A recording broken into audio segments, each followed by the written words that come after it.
Offensive coordinator Brian Ferentz. Welcome, guys. Welcome, spring ball. Obviously we're excited to get back to work and get some of the new faces out there, get some of the younger guys some more work, and get some reps and start building this thing towards the fall. But that's been underway since January. The football part of it, obviously nice to actually be practicing. But this is all part of a process and getting ready for the fall. So I'll open up to questions. What are you seeing from Cade McNamara so far? What's he been able to show you? 7-on-7, 11-on-11. What will he play on Saturday, and what form? Yeah, no. He may get some work on Saturday, but obviously we want to be smart. And he's been a little bit limited coming off of his surgery. But he's been out there.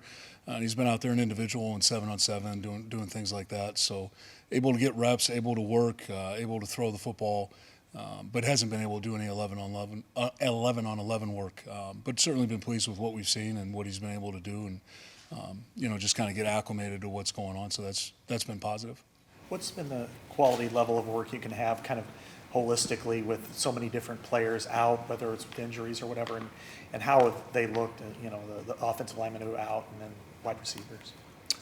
Yeah, you just have less reps, right? You can still get quality work. You just can't get as much. So maybe what we've been used to in the past, in the spring, you're probably not seeing the same amount of volume. But the work is quality work. It's good work. And right now I've been pleased with what we've seen. But it's a process, and you're trying to, feel your way through that. You go off of experience. You know what maybe some benchmarks are that you're looking for, and we're seeing those. But also, it's far from a finished product. Brian, I know it's still early, but Eric All, one of the big additions you guys have gotten. You guys were aggressive in the transfer portal. Is there any maybe Iowa tight end that he's resembled just in obviously the limited skill set and reps that you've seen? Well, I've seen a lot of Eric dating back to high school, right? So, we recruited Eric. We're involved in that process and really liked him as a high school player. I don't know about comparisons. I know this, he looked really good on the field against us 2 years ago. And I went out and had seen him on crossover tape. He'd played well. I know he had a pretty good game against Northwestern that year. I remember seeing that, caught a couple balls in a 2-minute drill. But seeing him on the field warming up, I felt pretty good about what our evaluation had been, 3 years prior. I thought it turned out he was pretty good. But I've seen that here, and I don't know. I struggle with comparisons. I remember, I don't know who asked me. I think it was maybe Randy Peterson in 2012 asked me to compare C.J. Fedorowicz to Rob Gronkowski. They're both 6'5", and they both play tight end. One guy had caught like about 100 balls in the National Football League, and I think the other guy had 26 career catches in college football. Really good football player, right? But comparisons, I don't know. I just know this. He's a good player. He's a big guy. He's a physical guy. Moves very well for his size. And I think his one of the probably most undervalued things about a tight end, maybe not, but just his ability to catch the football. He just has really natural ball catching skills. So it's been exciting. But like Cade, he's been a little bit limited coming off a back injury. So we try to limit his teamwork. He's seen more 11-on-11 work, certainly than Cade, who's seen none. But just have been really pleased with all those things. One mention I would make on both those guys, the football part is good. We knew that would be good. They're a proven commodity. They've done it. But what they've brought to our football team, just on a personal level, from a leadership standpoint, from an experience standpoint, I've really been more pleased with that than anything. I mean, this guy likes football. He cares about football. He likes being a part of a team. He's a fun guy to coach and be around. You're coming off back-to-back years of really subpar offensive results. What are you doing differently this time around to avoid this same thing from happening next year? We're going to do the same things we do. We're going to do them better, John. Yeah, I was going to ask you that. It seems like every spring there's talk about major changes on offense. Not you guys, but on the outside, major changes are going to happen.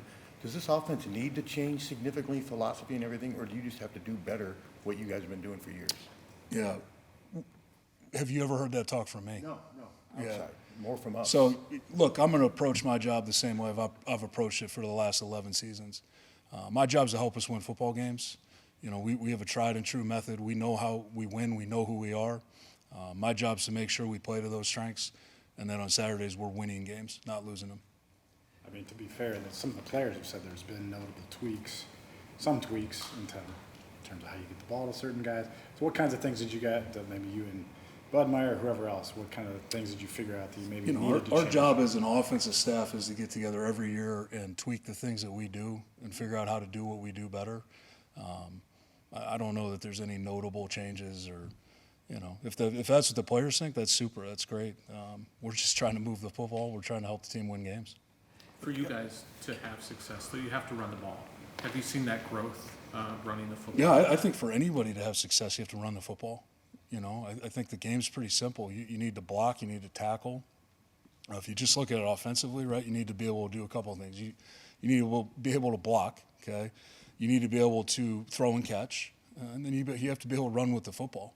But the reality is until you can block, you can't do any of the other things. It doesn't matter, right? So you can't run the football, and you certainly can't throw it effectively. So, yeah, we need to block. We need to run the football.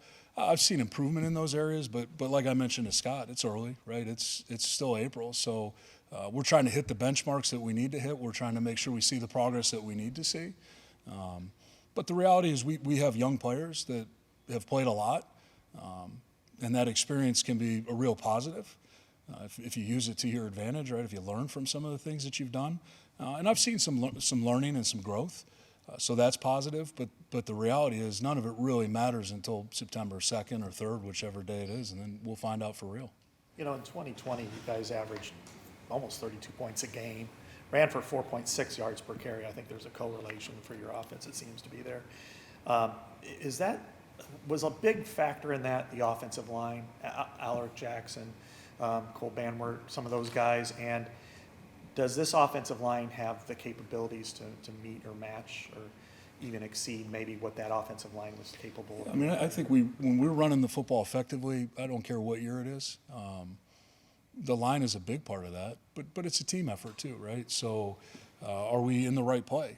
You know, I mean, that starts with me, then it goes to the quarterback.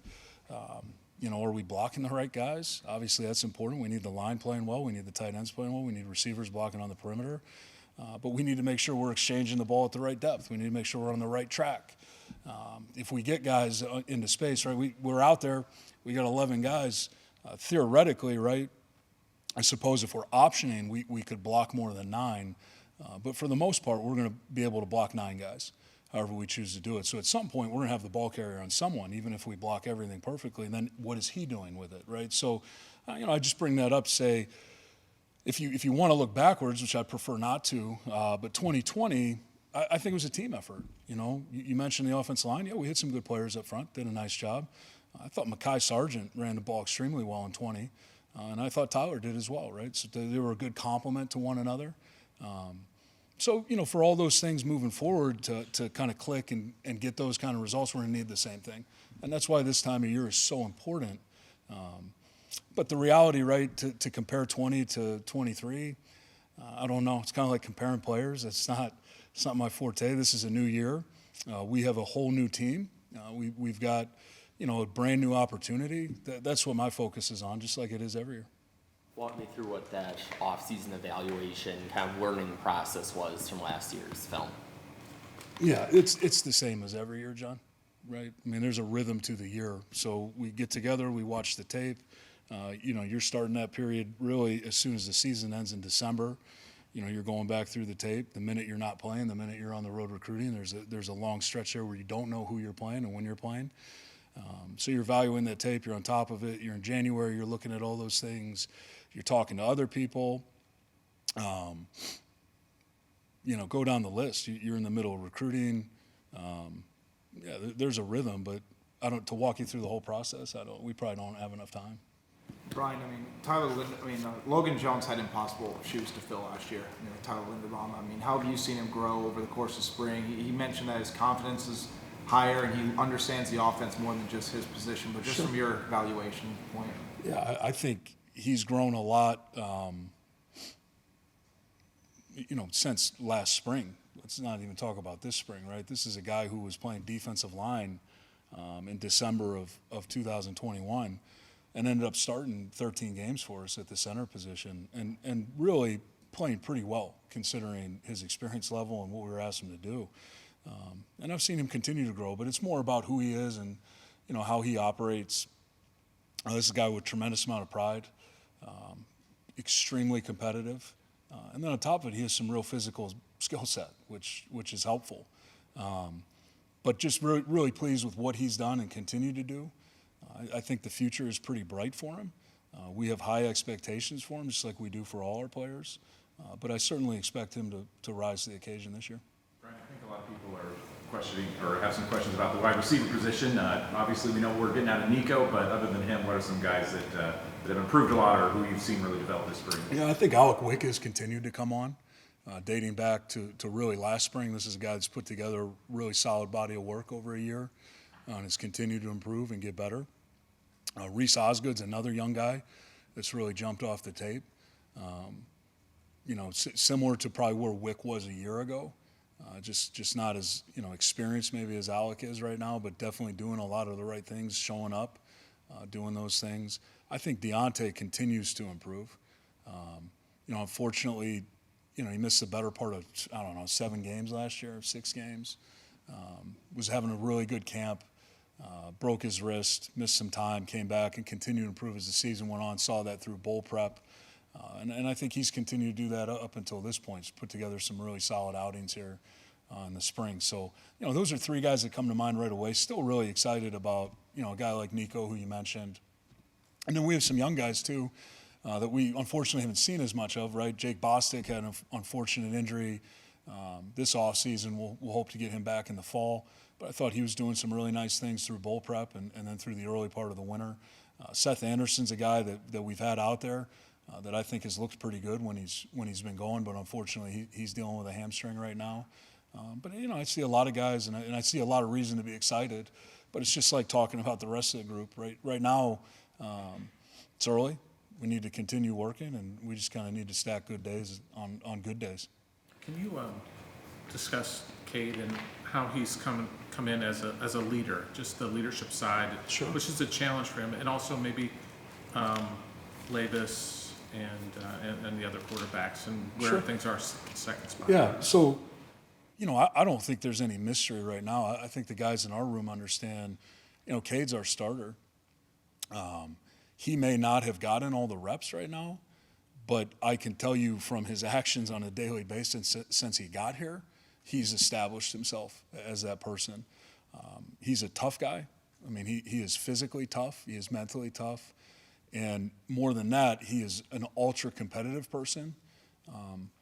I don't know how to describe leadership. It's just kind of you know it when you see it, right? And certain people just radiate leadership. People gravitate towards them. People want to listen to them. And Cade's that type of person. And we knew that dating back a long time. We've seen it. We played against it. But it showed up here as soon as he got here, and he's done nothing but establish himself as that person. And it's been fun to watch. It's exciting. I'm excited to see where it goes. But, if you're going to be that person, then you have to operate a certain way on a daily basis. And that's, to me, what the most impressive part of Cade is. He shows up every day, does his work, extremely coachable. Just very pleased with that. The other guys, I think Joe's had a really good spring. I thought Joe had a really good bowl prep. I thought Joe acquitted himself very well in the bowl game, considering the circumstances. A lot of the things that I thought would maybe be a little problematic for him in his first time out, they were problematic. A lot of things that I was concerned about that I didn't know which way we're going to go went the right way with his performance. So really learned a lot about him last December and have continued to, and I think he continues to grow and do a nice job. And then Deacon Hill's come in and done a really nice job for us. Deacon's a guy that has a big arm. Like he has a lot of arm talent. He can throw it a long way. Very accurate guy. But what probably impresses me more about Deacon than anything is his ability to learn and grow on a daily basis, right? This guy, he sees things, he picks them up. He doesn't make the same mistake twice. And that's really all you're looking for, right? Can we get a little bit better every day? And he's done that. So, with the whole room right now, very pleased. Regarding your contract revisions in the off season, will that change or alter any kind of way you call plays or organize game plans? Yeah, that's a fair question, and the answer is no, right? But I'm going to approach my job the same way I've approached it for 11 years. The reason that I'm at the University of Iowa, the reason I coach here, is because I care about this program and I care about the people in this building. I have one responsibility, that's to help them win football games. That's it. That's how I'm going to approach my job. I look at a situation, and it's not hypothetical because it actually was like happening. 24-10 against Wisconsin, 30 seconds left in the game. Will Iowa approach anything differently as far as kick a field goal, or is it, hey, we'll continue to take the knees and take the 14? That's probably a better question for the head coach. Okay. I'm not interested in that, and I could care less, Scott, honestly. Right? If this is my last year being the offensive coordinator at Iowa football, I'm at peace with that. And if we're beating Wisconsin 24-10 with 30 seconds left, you can bet your ass I'll be at peace with that. Brian, regarding Cade not being able to do a ton of 11 on 11, would you say that's maybe affected their ability, him and the receivers, running backs, tight ends, to build chemistry now that there's so many new faces? Yeah, I think obviously that's got to be a concern, right? But the good news is we've done plenty of 7-on-7 work, plenty of, routes on air. He's out there doing about everything but team. But would love for him to get some 11-on-11 reps because that's actual football. But I see the chemistry being built. I see it getting there. The reality is, 90% of the passing game is routes on air anyway, right? Like it's timing. 90% is probably a strong exaggeration, but we don't see a ton of man coverage. That's when the you-me factor comes in just a little bit more. But the reality, we can try to recreate as many of those situations as we can in a controlled environment for him right now. And then, I guess we're just going to have to hope that we get enough 11-on-11 work in fall camp, which I'm pretty confident we will. We've done that before. We've had some guys that were playing high school football last year that have showed up and got enough work in camp to help us. So, he's played a lot of 11-on-11 football. That's the good news. But I think the chemistry is, it's an excellent point, something we're trying to address. A lot of frustration is built up among the fan base. A lot of people kind of running out of patience after the last 2 years. What's your message to them? I don't have a message to them.